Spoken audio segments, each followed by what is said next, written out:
welcome to the Fatu Network News Review Program. I am Fatu Kamara, and thank you very much for joining us. We are about to start. First, we will look at the newspapers, and then we will bring you an interview. We have a Skype interview that we will bring you. We were supposed to also bring you 2 interviews, but the National Assembly member who was supposed to be here is part of a committee that is sitting today from 11 o'clock until 6 in the evening, so he would not be able to make it.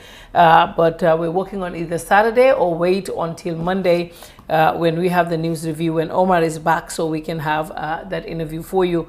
But we will still have an interview for you, which will be a Skype interview from the diaspora, and that will be on shortly. But before, we would take a look at the newspapers, and then when we come back, we will get to that interview. If you're just joining us, thank you very much for joining us. So right now, we go straight to take a look at the newspapers, and we begin, of course, with the Standard newspaper. The Standard newspaper is reporting that Manjang and Kamara sent on leave. This is all news from yesterday that we discussed and we talked about, but the Standard newspaper is saying that that in a dramatic twist to the Social Security saga, the Managing Director Mohamed Manjang and Modou Kamara, the staff representative on the board, have both been sent home on leave as the entire matter is being investigated by a panel. According to the government spokesperson Ibrahim Sankare, as the Standard is quoting, Manjang and Kamara are not suspended, but they have been administratively asked to step aside pending the outcome of the investigations. That is what Standard is reporting. The Office of the President, we know, have also set up a committee, a panel that is to look into the Social Security issue, and among them, very, very experienced former civil servants, Crispin Gray Johnson, who was a Minister of Higher Education, is part of the panel, and as well as Mr. Tamunjai, who used to work at the NIB, he's also a part of the panel, and a few others. So, same Standard newspaper is reporting that the press secretary says President Barrow is protective of Gambia's good image. That was from the press conference that was held by the press secretary at the office of the president.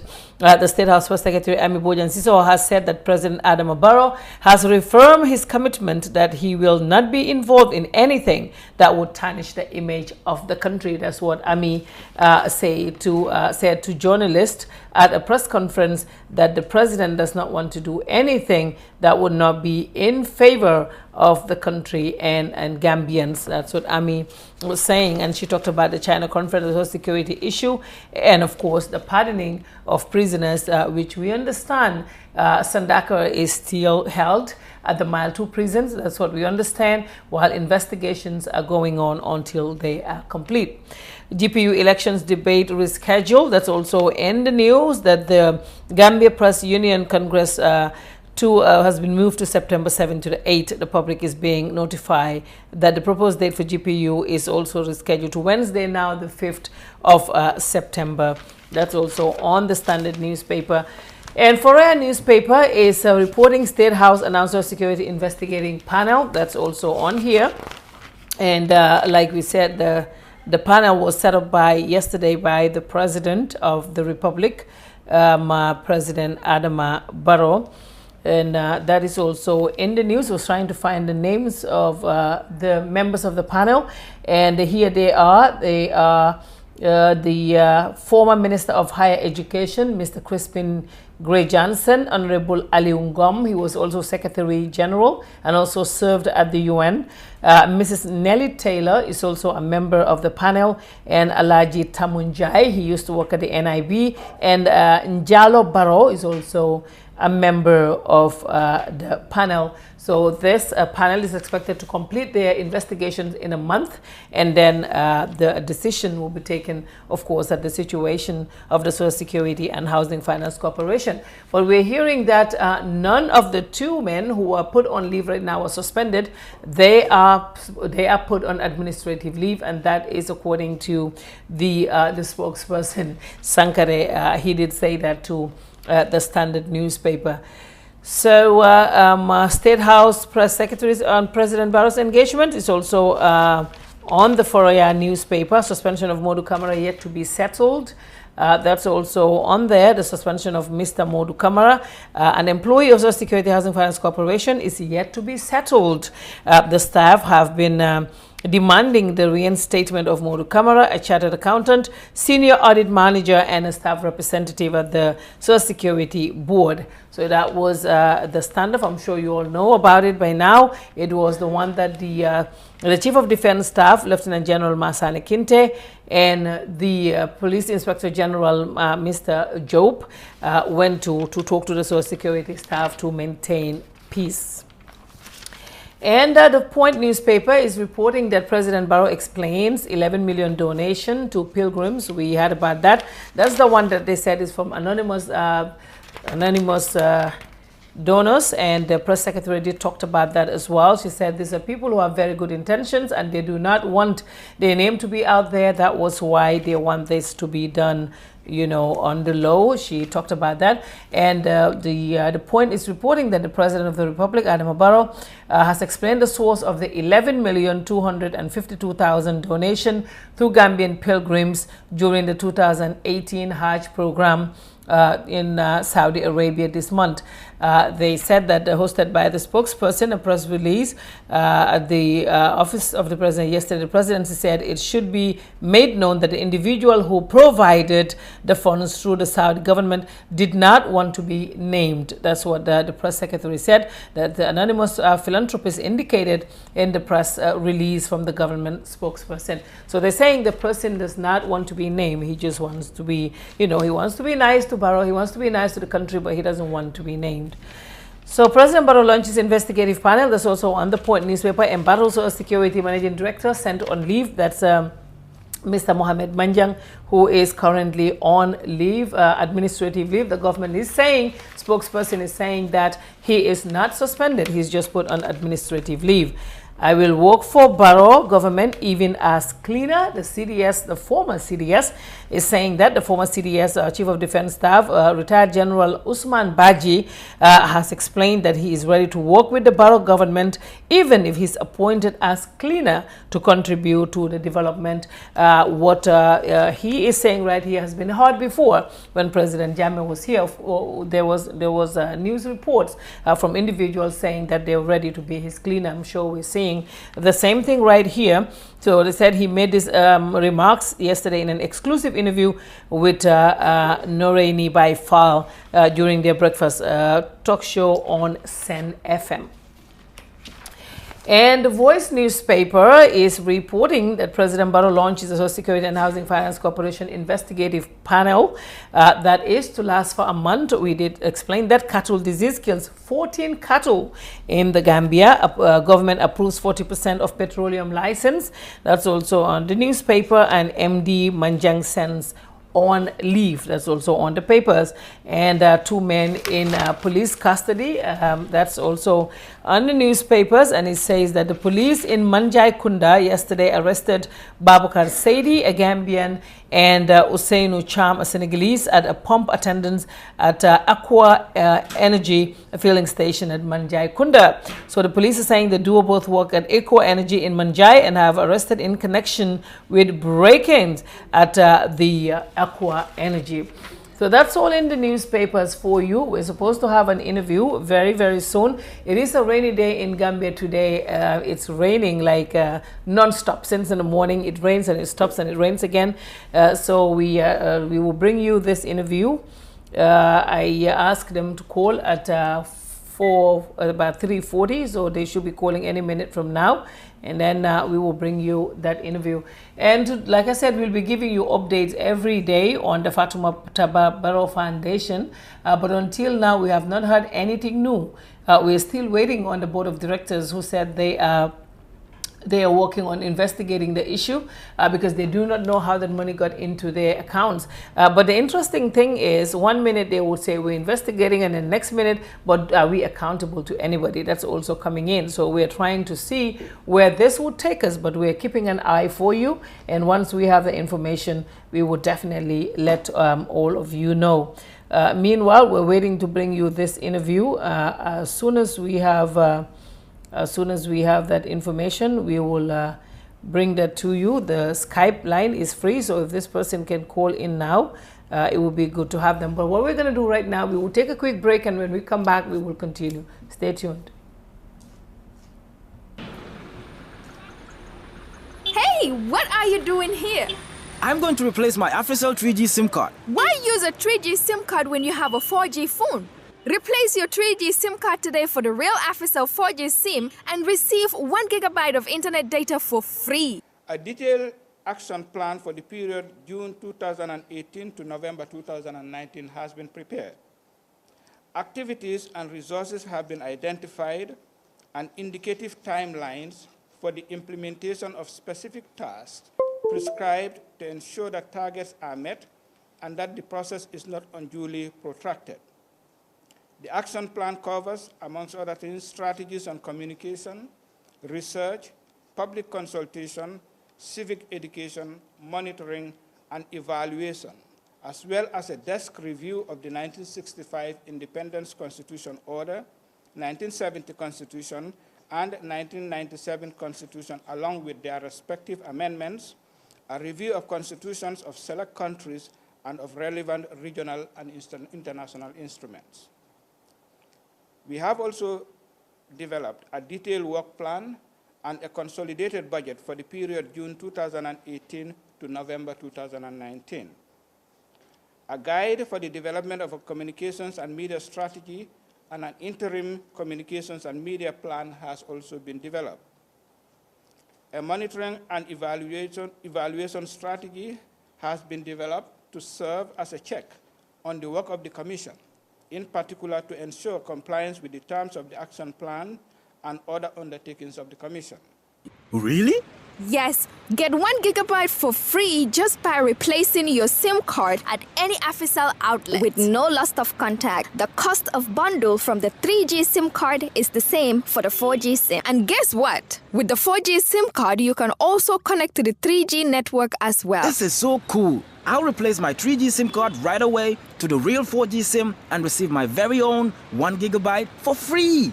From AfriCell, it's always real and it's for free. Where AfriCell goes, no one has the speed to follow. Well, we're looking at your comments, and we would like to apologize for that. Like I said, it's a rainy day today. That could be the reason why the network is so poor. But we are trying different ones, like we are trying moving between 2 different connections. But I guess it is a bad network today because it's a rainy day today. So that was a press conference that was held today by the Constitutional Review Commission at their offices at the Future Rec building along Battle Harding Highway. So what we're going to do right now, we will take another break, and we apologize, like I said, about the internet issue. Hopefully it will be fixed as soon as we can. We'll take a quick break. At Dalaba Housing Estate, you get to enjoy bituminized roads, gated and fenced properties, solar street lights, water reticulation, public amenities, 1,500 fruit trees aligned in streets, and many more. Make a 40% down payment today and spread the balance conveniently for 10 years with GTBank, EcoBank, and Trust Bank. Terms and conditions apply. Wait, this is the best part. We are giving a discount on outright payments. For more information and exceptional service, please call our office line on +220 4410 233. Better still, call us on mobile or via WhatsApp on +220 376 2333 or +220 776 2333. You can also visit our website on www.tafafricahomes.com. TAF Africa Global. Our experience is global. Our focus is Africa. Let us know if you can hear us. I'm here, and online I have Lamin Tamba, who is a member of the APRC. He is based in the diaspora. I'm sure a lot of you know him already. He's a very outspoken young man. We're here to talk to him today to ask his take on the recent happenings in the country. Lamin, how are you doing? I'm good, thank you, Fatu. Thank you for having me on your network again. How are you? I'm doing great. I just want your take on the different issues that are happening in the country. Of course, we will start with the Social Security and Housing Finance Corporation. We know that the staff were out to exercise their rights, which would not have happened if Jammeh was here. We understand it's a dictatorship, and people are like, that would not be a good thing, but they still think that now things are getting out of control. What is your take?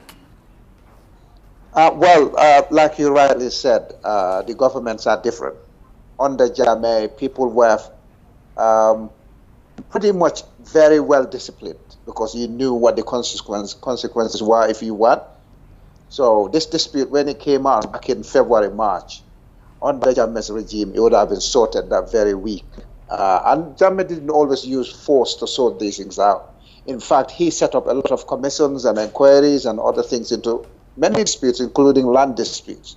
So people look at him and think, oh, he was a dictator, or he was this, he's done that to sort problems out. No, he sorted quite a few problems out the formal way. However, what was there in Jammeh's advantage was the fear that he was going to act if things fell apart, or if people failed to cooperate, or people failed to formalize some of these disputes. Now, under Barrow government, I believe some people have said it's an abuse of democracy.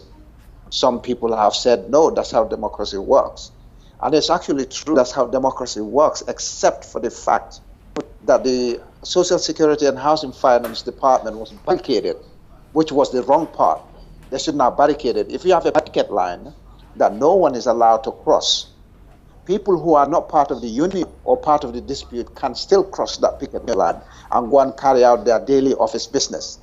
Now, to close the whole department because of disagreement between staff and the manager is just wrong.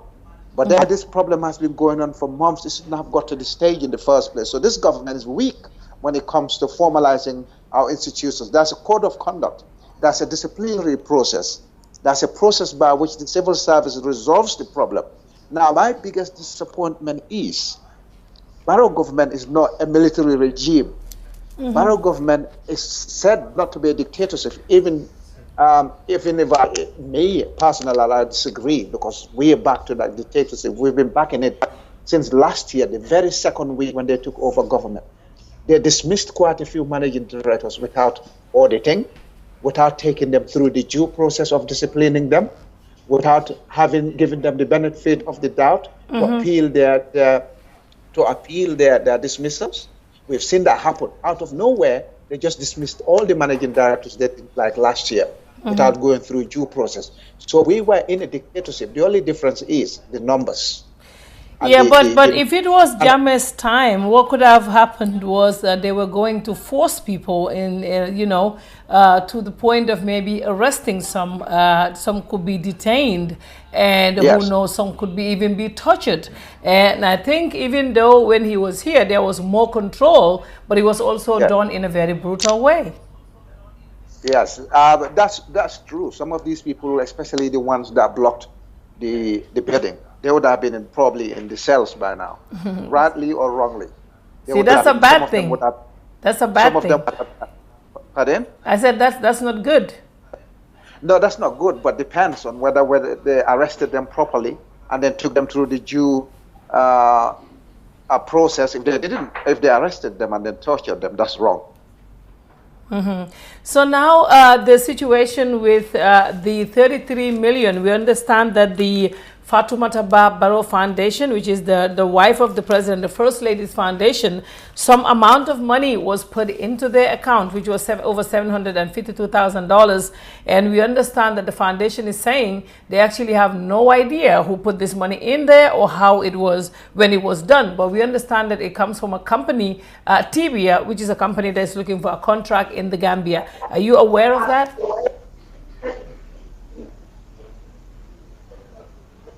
Yeah. Can you hear us, Lamin? Hello, yeah, now I can hear you. Yeah, sorry, can you repeat that question, please? Yes, the question was about the 33 million, which is $752,000 that was deposited into the foundation of the First Lady, Madam Fatoumata Barrow. We understand that it was put in there by Tibia, a company that is looking for a contract in the country.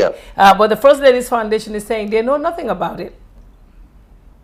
Okay. I believe these people have carried out this transaction knowing fully well where the money was coming from, the route the money took, and the destination of the money.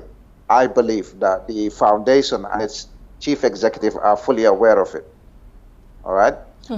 For somebody to turn around in this day and age where you cannot even transfer $5,000 from one person's account, from a separate account to the other, without being cross-checked by by both banks, the originator and the receiver, there will be verification processes. You cannot even travel with the physical money. You cannot transfer that money electronically without cross-checks and verifications taking place between institutions. There's no way that money is going to come from the Chinese company into the First Lady's Foundation without both ends knowing exactly what was coming in, why it was coming in, because these sums you have to explain why you're moving them from one place and why you're moving them to another place. In this Western world, because of money laundering, the laws are there to stop people moving large sums of money without explaining why these sums are being moved. So what the FAB Foundation or the FAB has to tell us is why the money has been there.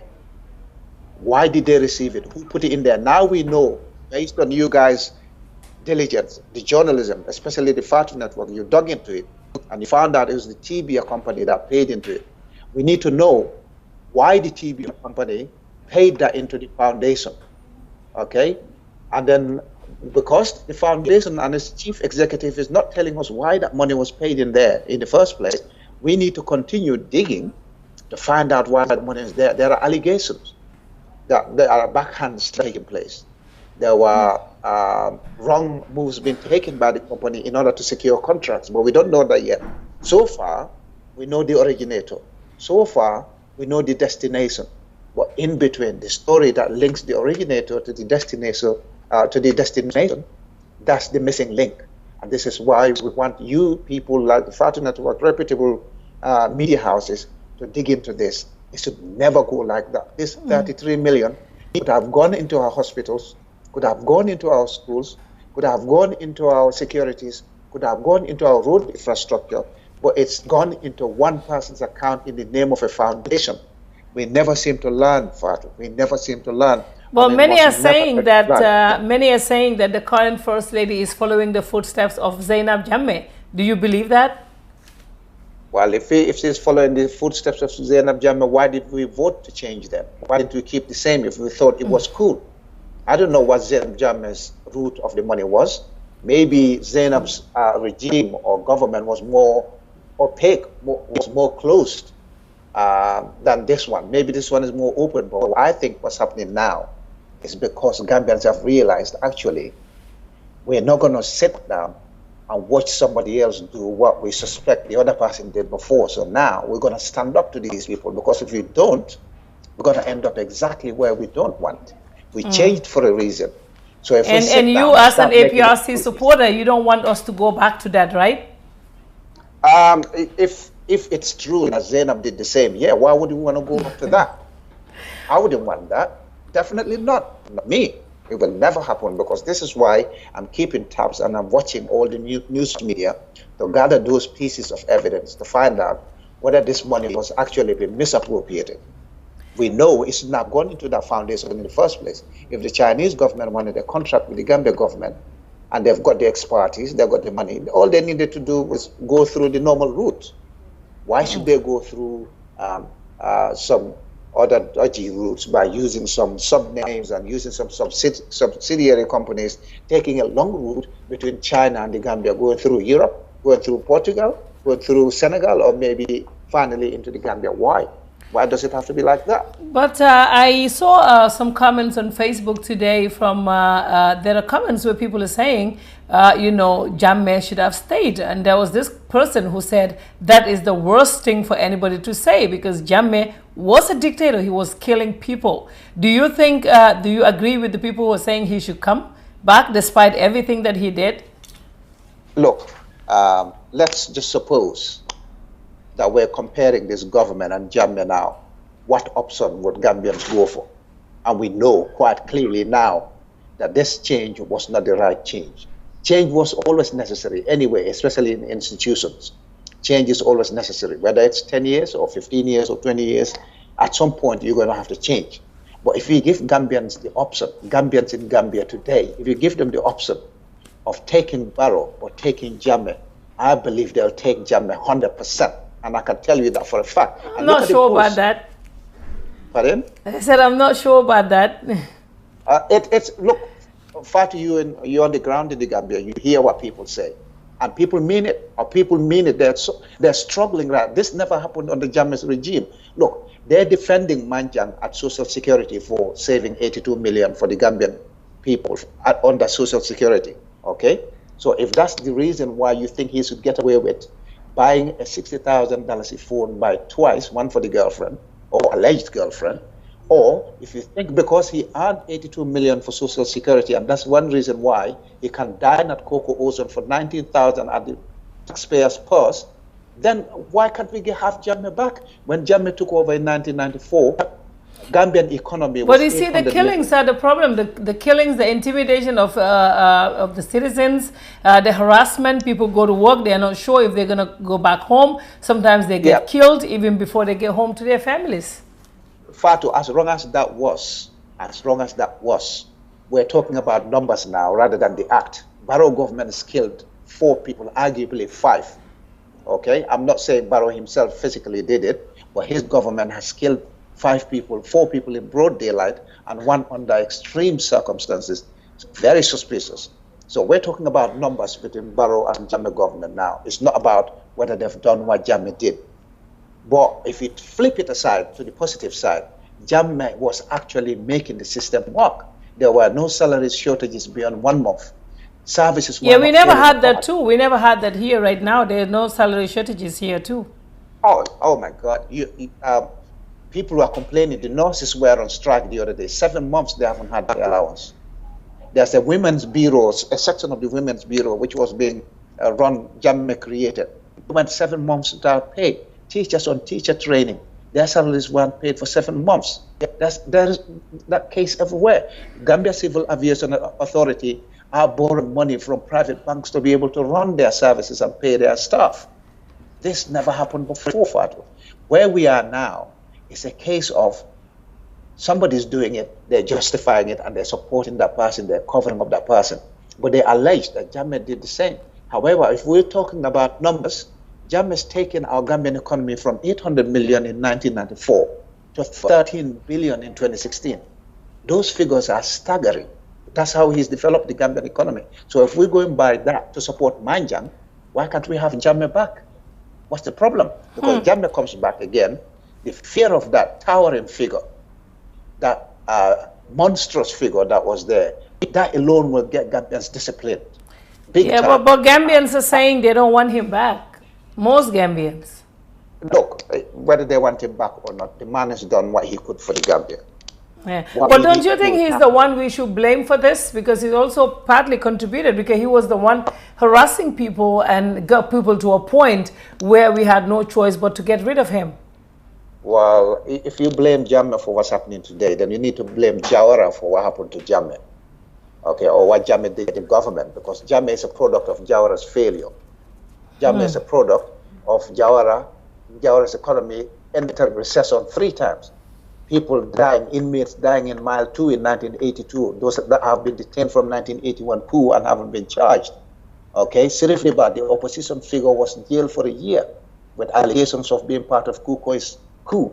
Khalifa Saleh, the Doi people were jailed in and out of prison under Jawara. Mai Fati, of all people, was jailed by Jawara with his teenage colleagues. So before before we go, I just want to ask if APRC is dead, because now there is no talk about it. Nobody's talking about it. We know it was in disarray, and all of a sudden we don't hear anything. I knew you were going to ask that question. You know, APRC is not dead. APRC is alive. You know what APRC is doing now? We've seen our opponent falling apart. You don't have to push them. Just let them fall on the ground. Save your energy. We've seen them falling apart. Why should we bother campaigning and shouting and screaming, trying to push them down? You're seeing this person that claimed to be the perfect person, the one that criticized you, alleged all sorts of things against your government, and they're doing worse now. In fact, under APRC government, at least the services were running. Well, what is happening is a family feud. We will sort it out. Which one? The APRC family feud? No, the other side that you're talking about. You said it's falling apart. I'm saying it's just a family feud. We'll sort it out, I'm sure, because Barrow would have to do the right thing, you know, and I'm sure eventually he will get to a point where he would not have any choice but to do the right thing. Yeah, Barrow will have to come out. I think he needs to start kicking butt right now. I think he really needs to start muscling up. If he doesn't, you see what they're doing to Jammeh now at the Commission of Inquiry and the soon-to-be commenced TRRC. They damage you and they wash their hands of you. Yes. So if Jack Barrow cannot muscle up, he cannot straighten his backbone, the people are going to ruin him, which they've already started doing. They've already done it. They've ruined him. Okay? They're going to sit there and wash their hands of him. So the man needs to wake up, and the sooner he wakes up, the better for him. If he doesn't wake up, he's going to leave government having achieved nothing, and then he'll have a difficult task in front of him, in front of our law courts, and we don't want that. Barrow is a brother. I felt sorry for him 2 weeks ago when I saw him in that situation because of criticism from a Gambian lecturer. Yeah. I really genuinely felt sorry for him. He's a brother. I want politics as usual, but I don't want to see a brother and sister suffer. I don't want us to see us destroying each other mentally. That's wrong. That's not politics. But what do you think Barrow will be feeling right now? It looks like there's a lot of pressure on him. It's like every week something will come up. There's a lot of pressure on him, Fatu, and for him to miss that Eid Tobaski message to the nation, you know the man is facing his most difficult period in his life. He couldn't even gather himself together to come and deliver that Tobaski message to his nation. And that's the first time in a long time. Again, this is where you know the difference between Jammeh and Barrow. No matter how tough times were with Jammeh, he'll show his face, he'll do what he had to do. Maybe he'll go back into his bedroom and cry later on, who knows? But he will come when the time matters, and he'll deliver, and he'll go back. And then he was tough. Imagine UDP being Barrow's main opposition. He would have crumbled by last year. Yeah? Barrow is a lucky guy. He's got 3 parties here, the APRC, GDC, and DOI, who will not make up stories against him and try and call him all sorts of names. He's a lucky guy. And this is why I'm saying he's a brother. We want him to step down next year. We want to do politics as usual, but I do not want to see a destroyed Barrow. I do not want to see another brother and sister suffer again unfairly. No, that should not happen, and we have to make sure that doesn't happen. But he needs to help himself, and that's the big but. Is he going to help himself by standing up and being man enough and kick ass? That's the big question. Well, thank you very much for your time, Lamin. We appreciate. You're welcome. Thank you. Thank you. Well, that's all in this edition of our news review program. Once again, we apologize for the bad network. Like we said, it's a rainy day today. It's unfortunate that it's affecting the internet connections over here in Banjul. But thank you very much for your time. Inshallah, we'll be back on Monday. Thank you.